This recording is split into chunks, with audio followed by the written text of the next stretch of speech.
I'm thinking about it again. I am defending the Mad Lions, and I think Fnatic is not going to make it out of Plains. There you go. I changed my mind. All right. Okay. Thank you, Plains format.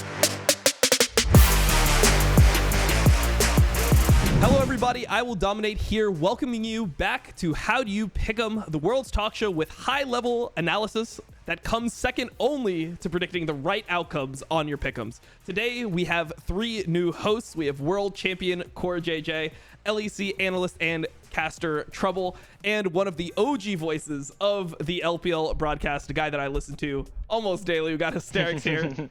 Oh, I'm so sorry. Oh, man. As well. Good to see you. Before we actually get into seeing most of these players play, we have the play-in stage of Worlds. So if you don't know, the format is similar to last year's Worlds. Play-ins consists of 12 teams instead of 10 last year. And the interesting thing that we can talk about here is that this is going to be a time where guaranteed a major region team will not actually make it into the main stage, the main group stage, because you have two LEC teams, obviously an LPL, an LCK, and an LCS team. So first things first, I would love to go around and get your guys' opinions on which team is going to be the team that doesn't make it into the next stage, the main group stage, out of the 5 major region teams. Core, do you have an opinion on who's not going to make it through? Is it EG, Mad Lions, RNG, DRX, or Fnatic? I usually think when you, as a major legion team playing against minor legion, like having a strong laning pace is really important to stomp them. Like you don't even need to go to the late game. So I'm a little bit worried about Mad Lions in terms of that their playstyle is not smashing lane, I believe. Smashing lane and win through the laning phase, so that it gives the minor legion to breathe, like have a space to breathe. I think minor legion team also, when they are winning, they know how to win because they've been winning. They have a winning DNA in their blood. So I think Mad Lions potentially can have a trouble against them.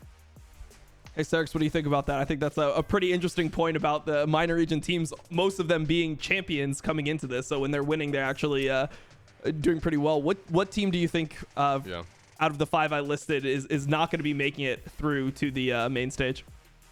I mean, straight up, I was thinking Mad as well. I feel like it's not just the fact that they haven't won a BO5 this year. Laning is an important trait. Like, if we're going off that, I'd probably throw in RNG, but I think RNG are good enough individually where, even though they're not a typical LPL laning team, they're so, strategically for the first 15-20 minutes, I still feel like their individual skills definitely enough to get them through as a first seed and first in the group.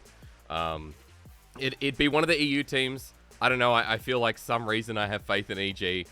Or maybe I've just hurt NA enough over the years or been impacted by NA's shortcomings that I want them to get through. But it's either LEC or NA to me. And I also think there could be an upset, within the group that in the best of 5 that knocks a team like Mad out, right? Because we're not expecting them to be top of the group. So it's easy to say LEC for me, like hands off the wheel. Okay, Trouble, you have to defend LEC. Come on and defend the LEC. I won't defend the entirety of the LEC. I won't defend the entirety of the LEC because I think Fnatic will not make it. LCK and LPL, when it comes to DRX and RNG, I think they're both through probably first seed if they are in opposite. Well, they're not in opposite groups. They're in the same one. Yeah, unlucky, so unlucky for whoever's with them. Yeah, but the thing is, okay, Mad Lions is with them, so this is hard. So the thing is with Mad Lions, what we've been saying through the entirety of the LEC, Mad Lions is the only team that plays the LPL style, prior mid into dive side lane, no matter if that's bot or top lane. And usually when we're talking about Worlds, we're talking about how dominant the LPL is, the fast play style, the way they like to dive side lanes, and Mad Lions pretty much perfected that style only in best of 1s over in the LEC. In best of 5s, it didn't seem to work too much for them because they were just too predictable. They were doing like the same move over and over again. The jungle kept getting punished. On the other hand side, yes, Fnatic have gotten the better group, if you will, but Fnatic have been consistently inconsistent with the way they wanted to play, whether it was through top lane, whether it was through early game, whether it was through team fighting, whether it was front to back. They kept consistently changing up how they wanted to play, and from a team that was all about upset and Hylsterix became, what in the heck are we actually doing? How do we want to play the game? And it only came to playoffs where they actually individually stepped up but there still wasn't a consistent play. So if anything, I'm worried about Fnatic. Luckily for them, they drew the good side of the coin, and they're in a group where I believe that Evil Geniuses will make it through, because I believe in inspired supremacy. Okay. So I wanted to defend Mad Lions, but now that I'm looking at the groups again, it's probably going to be Mad Lions to not make it out. It's hard. God You're damn looking at it and you're Come like, on, man. you're like, oh, Fnatic playstyle wise, you're like, yeah, maybe. But Fnatic's group is arguably very easy in comparison That's to Group sake, B. man. Like, there's an easy group of death. I tried, Yeah, Lucy, I tried. I mean, I think the interesting thing is that because the second team plays off against the third, fourth of the other group, we probably will get a Mad Lions versus EG best of 5. Like, that is a very likely scenario. True. I'm just unsure about EG. The fact that they are using a sub, and they obviously haven't played with the sub for most of the year. I feel like they're at a disadvantage. So I'm going to actually be the stereotypical NA hater and just say that EG doesn't make it through. Hysterics. Next up. Hello. I have to ask you, the question that we ask every year is RNG the strongest LPL 4th seed that LPL has sent so far? Okay, so the short answer is yes, because in the past, LGD and LNG, like when we finally got the 4th seed, I speak like I did anything to achieve it. LGD ran with Peanut, and it wasn't Shie. Who was our mid laner? Shie. Is it Shie? It was Shie in LGD, right? Yeah. And LGD had like a very strong dynamic, but the rest of the map, like Kramer wasn't performing well. I think our bottom lane, that was Mark, who got caught out quite a lot. He was a big voice of the team, but even on things like Leona, it seemed a bit disjointed. We fast forward to LNG 2021, and we're talking about Tarzan being one of the best junglers, like, on this same roster. Icon's there, but Icon was kind of a detriment later in group stage as well, where the rest of the map was a bit of unknown, like Light and Wandy was still coming into it, getting a bit of experience. This year, our 4th seed is RNG, who has MSI champions Gala, Ming, right? We have Xiaohu, who is MSI champion in 2 different roles. Breathe, who has been on like a middle of the pack team in WE for so long and been in playoffs for quite a while. We have Wei, who, even though like he can sometimes be an unknown, I feel like in playoffs he still had like somewhat of a decent performance. I feel like this team has multiple angles, and even though it's reliable on Xiaohu, it's easy to say yes because this team's dynamic can actually shift where like Gala and Ming can pop off in 2v2. Gala and Ming can be great team fighters as well. And I feel like Breathe can be played towards. Like RNG showed adaptation against EDG in the 3rd seed spot of the regional qualifier, where they played towards Breathe in the first couple of games and Wei just hovered topside, and RNG could play through that. So I think it's more reliable to assume that RNG are the best 4th seed ever, not just because they're MSI champions, but because their dynamics are a little bit more, widespread than any of our 4th seeds that we've ever had, where it's like, oh, this is the one dynamic they need to play. If it falls over, then it's hard to see how they win games, right? That is both depressing and impressive at the same time. It's impressive because you're like, these guys are setting through play-ins a team with Gala, Ming, Xiaohu, and then we're sitting here like, are we going to be able to challenge the LPL this year as well as Western teams? Oh boy. Hey, it's still This better. is where it hits. It's still better than in play-ins. This is where it hits. In play-ins, if you got EDG, I think that would have been so much worse. Yeah, true. Imagine getting Viper and Mako in Doesn't the 2v2 matter, man. out of any of the play-in teams. It doesn't matter. The first seed goes straight to groups anyway. No one's going to have to deal with them in a best of 5 scenario, Yeah. I mean, we'll have to see. Core, what do you think about that dynamic? Because DRX and RNG are in the same group. Do you think that RNG is going to actually take that 1st seed in the group, or do you think that they'll have to go to best of 5s versus DRX? I think DRX and RNG both team had some like meta issue. Like definitely. they didn't like the meta. Basically, like Barrier and Ming, one of the 2 playmakers, like a 2 biggest playmaker in the world. Nautilus people doesn't like, they didn't like the meta, and then luckily meta shifted a little bit. There is a MF being OP. There is a Kaisa potentially, which is happy for Gala, and then Lulu get nerfs, and Yumi get nerfs. Like Lucian Nami gets slightly nerfed. So I think the meta is really happy for them, and then it's really hard to tackle. I think Kingen is the one who actually played in the LPL. I believe he can match against Breed. His laning page is pretty good. and then JK as well. Like their solo laner has a good the laning power, laning strength. Both team are happy to enter with a new meta, but I don't think it's matter which team is gonna go first place. Anyway, both team will get out of group. Okay, makes sense. The one thing that I find really impressive every time we go into Worlds is that we're always saying the LCK comes in as this very slow, calculated force that will team fight you, that when they have the correct items, they press the buttons so perfectly that there's no way you beat the LCK in a team fight front to back. And then you have the LPL where you're like, they're going to be tower diving you a level 1 with Kallista's Renatas, they're going to be taking the fight at you in Dragons, Heralds, every single fight, every single skirmish your way, and they're going to win through brute force. And then suddenly Worlds comes and it's like LCK versus LPL. It's either the LPL is going to tone down the brutality and they're going to try to match the team fighting because they're also just as skilled as the LCK when it comes to playing these team fights, or the LCK is going to try to match the aggression of the LPL, because usually both of the styles kind of mismatch when it comes to facing each other. But when they actually do face each other, they sort of always match, which is great to see. And getting to see it through planes already, I think will be really fun. Yeah, I think it's an interesting dynamic. I mean, one thing that people have been critical of for the LPL for a while is their ability to play best of ones well, because normally LCK has no problem in best of ones, and I think that's a tribute to kind of what you were saying here in the consistency of LCK's playstyle, because they just like play. They play relatively slow. They make sure they have solid lane phases. They go into Dragons with good setup. They don't drop games to weaker teams, whereas LPL, they're relying on outplaying a lot of situations. And if you don't outplay those situations, you can straight up lose to teams that might be on paper worse than you. So I think that's a very interesting thing that comes into this Worlds, because this is probably the strongest LPL has ever been going into Worlds.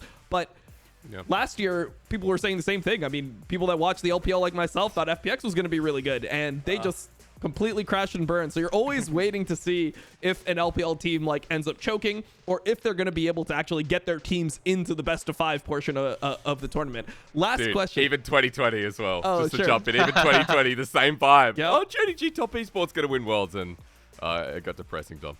Yeah, it got pretty depressing. But the thing that was really upsetting about that Worlds is just the cannibalism on both sides of the bracket. You had 3 LPL on top, 3 LCK on bottom, and then you don't get to see the interactions between the teams that you want during Worlds. So one thing that I'm hoping for is that when we draw the bracket stage, and we're doing one of these episodes in a couple weeks, we have a bracket stage where there's LPL versus LCK matchups in quarterfinals, so that there's hype going through instead of just the same matchups that we saw. Like, I don't want to watch Gen G versus T1 in semifinals at Worlds or something.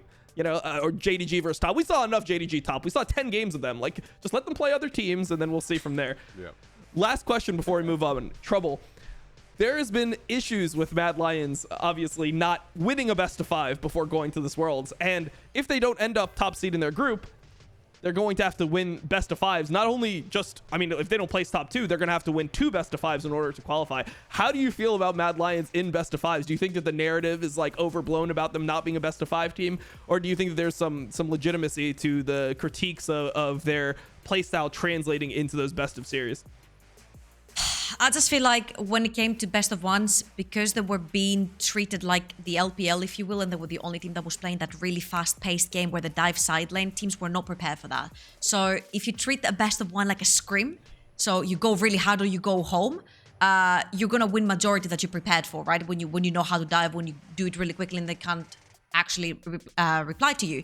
Now, how I see Mad Lions actually getting out of this group is if you seed 3rd or 4th, right? You play the first best of 5 versus, say, on paper, not a strong team, obviously, as RNG and DRX. And if you do win this best of 5, then you're cross-mapping. You're playing the other group. So you do have a chance of, again, not playing either DRX or RNG. So I think that way, I do see Mad Lions getting out of planes, if you will, because they have the chance of playing somebody who's not as strong. Now, do they have the chance of playing a Fnatic, for example, which wouldn't be that great for them? Probably.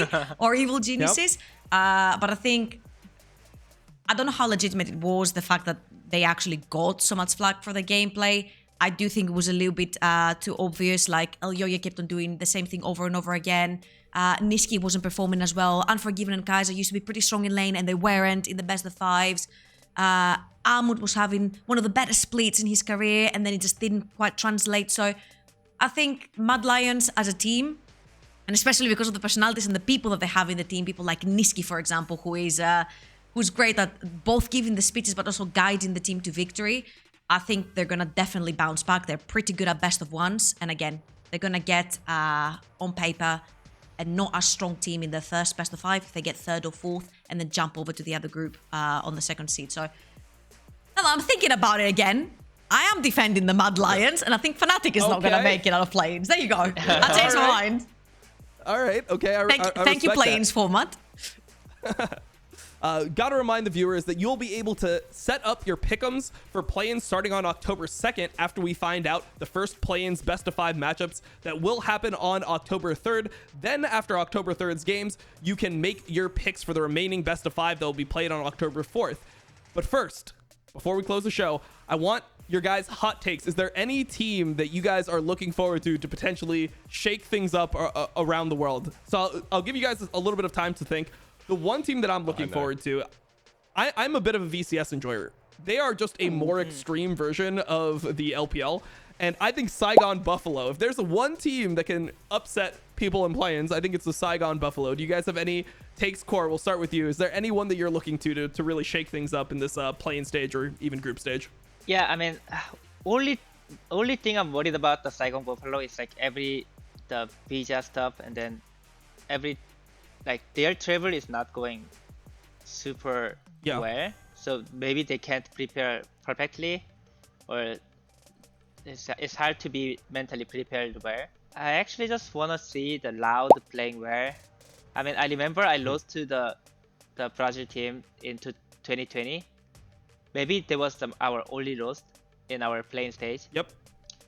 I think CB Roar has some potential. I mean, if you have a lot of player base in your server, you will be better eventually. It's like what VCS did in Vietnam. Like, so many players are playing there, so that you will naturally get better. And because CB Roar was not doing well, and it was like disconnected from other reasons, so you will not gonna see how good they are. But I hope they played well. Hysterics, I see you getting ready for some copium, so tell us why you think Chiefs is going to do well for once. Like, let's just hear dude, you think it's going to be LCO. You actually think it's going to be LCO, but it's not. Okay. I'm going to let LCO down. Oh, no. It's the same group. I think Group A is easy. I cast PCS this year in conjunction with LPL, so I got to see a lot of like the growing talent, because PCS transfers a lot of the time, like Casa came over. We had Betty come over, we had Doggo, etc., etc. I could go on. We got Maple and River come over to the LCS. There you go. And then it's a streamline through. But beyond gaming, it wasn't just the reverse sweep. Like, this team has developed so well. Waka replacing Doggo, Minji replacing Malan, who's now on the academy roster. Lakai coming in as the starter over Liang, who's pretty experienced. Like, this team has a really strong jungle who's flexible. They've got a mid laner who's developing champion pool, but a bottom lane that's actually quite threatening. And because this group looks so easy, in quotation marks, I think this team, even if it places 3rd, like in a best of 5, even against EU or NA, the more I think about it, I actually think it could be a massive upset. I think there's a chance that PCS make it into group stage. I know, Dom, I watched one of your videos. I know there's not that much hype on PCS. But I do honestly think that, like... Hey, not coming from me. I think that Beyond it a best of 5 could do it. I know, not coming from me. I did not get to keep up with PCS. I mean, four major regions and LFL is enough for me. So... You co-stream LPL every other day. I'm surprised you're even alive. Oh, every day. Point. We did like 62 out of the 69 days of LPL. Like, we were out there. So. Superhero. Yeah. So Trouble, do you have what is your hot take? What team do you think might shake things up in play-ins? I'm surprised no one has said Detonation Focus Me, actually, because it's always the dark horse. Every single world that Detonation Focus Me is in is always the dark horse. And names like Evie and Utapon always come in mind because they're always the rocks and the veterans of the team, right? Especially Utapon. But I'm gonna shock you here because I'm gonna pick an even bigger underdog, and I'm gonna go with Evil Geniuses. Have a talk to you about a Load and Savior inspired Two MVPs, both in Europe and over in NA. It's true. This guy's cracked and jacked. Yeah. He's insane. I mean, hey, I respect that. This is making me feel bad. I'm the least patriotic person on this podcast. I'm the American, and I'm the one that's not defending America at all. Oh my God. You're being It's okay. real. I'm doing it for you. There you go. Yeah. Can we just change this up? Just attribute all of Trouble's opinions to me, and then I'll just take her opinions. We'll go through it. Change the voiceovers. When you open your mouth, you'll have my voice. Yeah. I mean, come on. It can't. Our voices are not that similar. People can figure it out. Oh man. Well, that's all the time that we have for today. Thank you for tuning in to How Do You Pick 'em. Good luck with your pick'ems, and don't forget to lock in your predictions for play-ins knockouts starting on October 2nd. Tune in next time where we'll be unpacking the main group stage.